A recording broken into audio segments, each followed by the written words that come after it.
71000002A at the Planning Community Club.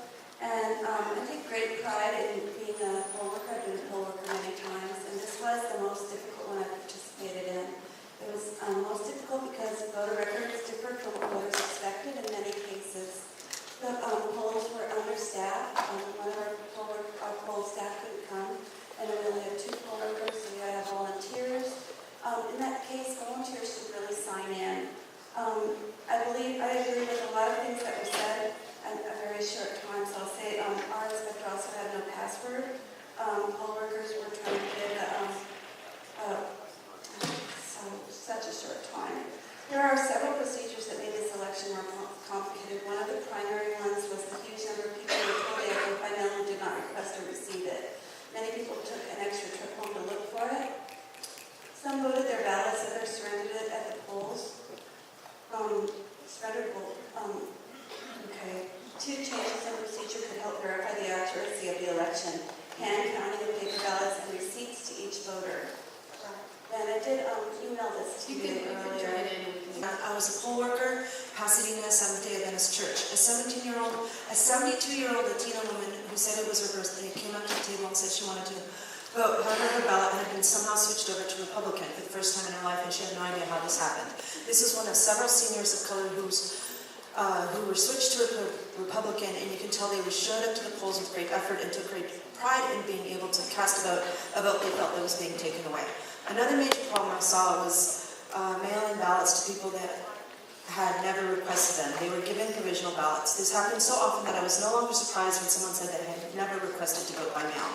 When an elderly person of color walks in with a Republican ballot saying they don't have any idea how their ballot changed, and they have trouble communicating and trouble walking and become frustrated. But after the 30th person is telling you that they didn't request the ballot by mail, you know that something is very wrong. This is my experience in a very small precinct in Pasadena. I'm sure this is disturbing to you as well. We hope you really listen and take action. I was a volunteer voter. I just showed up to the polls on a request from a text. I had no training. My friend didn't have help, and so I showed up on an ask.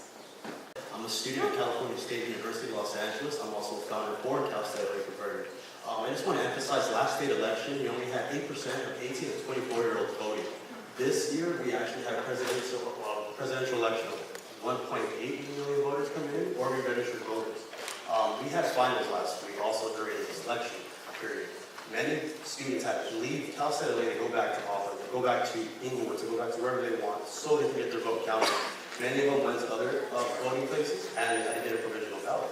I just want to emphasize the need, and just really the need for polling places to be put at public and college universities. This will be a lot easier for our young, educated students who are actually going to school and wanting to see the political process in a better manner. I believe we really should put polling places at public colleges and universities. And I was doing a video of the vote on voting day, so I went and saw a lot of problems. Broken machines, people whose party had been switched, people who were voting by mail and had not gotten the stuff in the mail, confused. I walked into one location and 3 out of 4 people were being given provisional. I walked into one near UCLA, different from Todd, who earlier spoke, a different polling location, and they hadn't opened until almost noon, and 75 to 80 people were given provisional ballots that day. I saw a provisional case without the ballot inside. The poll worker showed me and was like, I don't know where this ballot went. I also saw my colleague went back later that day, and we've estimated at that location maybe up to 200 people were voting provisionally, and one student said she took 20 minutes to finally have them find her name, but a lot of other people there were not as persistent. And also with the media, I'd like to have LA Board of Supervisors issue a statement to the media that what they did on Monday was irreprehensible. Yes. And I know my doctor did not go on Wednesday because she saw that history was made, and she said that felt really icky when she heard the truth. So please, we did our press release, please do one, because you have a lot more weight than we do. I was a polling inspector for 2 precincts in Santa Monica because of incredibly short staffing.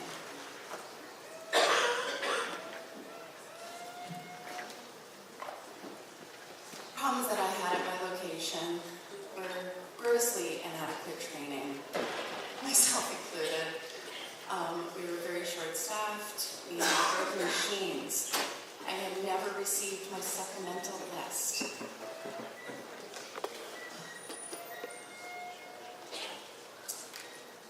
I, as a friend, after calling around to multiple people at the county, I was finally able to get it faxed to a Staples down the street. I had to have a friend go and pick it up for me. I paid for it out of my own pocket because I would not give those people provisional ballots. 002-307A in the Palms area of Los Angeles. My roster and supplemental pages were extremely short lists and didn't match my master list. My ballot reader was broken. There was a lack of communication in other instances. However, my greatest concern was that several people in my precinct had shown me proof from Hollywood.net, their sample ballots, and other recent unofficial receipts that my supposed official list was inaccurate. This included, and this is also in regard to their party affiliations. Several angry people walked away from voting that day. After seeing proof from others that my list was misinformed, I had given the correct ballots to people, following the lead of a troubleshooter who had been in the same situation. Working the poll should be required by jury duty, perhaps. Inspectors should be notified of the troubleshooter in case their coordinator isn't able to help them, as in my case.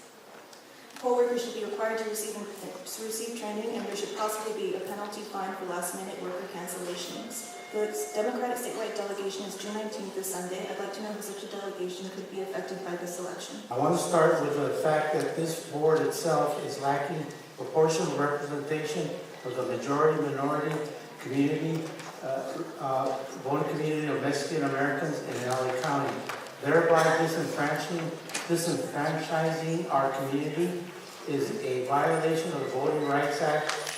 Also, it's a conflict of interest where county and state workers are offered to work at the polls at $171 a day plus salary. California Elections Code must be amended to changes. I believe the voting ballot machines and top-down machines used in this county are rigged. The lack of leadership from this board to denounce the media false reporting is unacceptable. Your silence on this matter makes you equally responsible for this farce.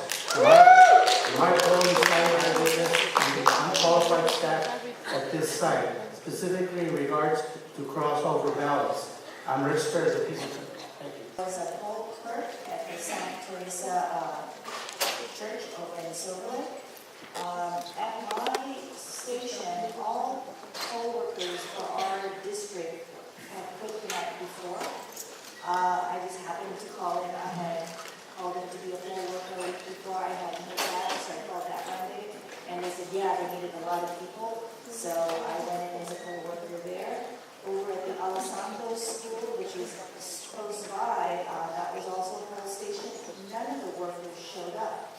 Okay, no poll inspector, nothing. So they had nothing there. So, also, Mr. Logan had made the excuse that a lot of problems were due to new voters. Our country, our Southern California, Los Angeles, had elections for years. So why is there all of a sudden a problem? We have computers. Delegate elect for District 34, I walked my mail-in ballot into Will Hall in Pasadena, and as of today, it still has not been accepted by the registrar. I volunteered as a poll watcher, and I went around to a couple different locations in District 34. What I saw were mail-in voters surrendering their mail-in ballots and giving provisionals. I was seeing NCP voters coming in requesting a crossover ballot and being given provisionals.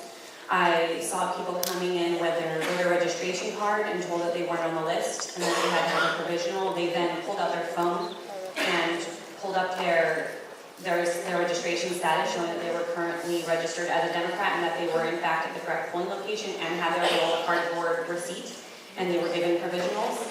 I saw machines not rejecting ballots when people only voted for president and no other candidate, no other office. And I had one of the ladies threaten to call the police on me for being there when I approached people with provisional ballots, helping them find the correct polling location, which 12 people in 30 minutes I found were at the wrong location.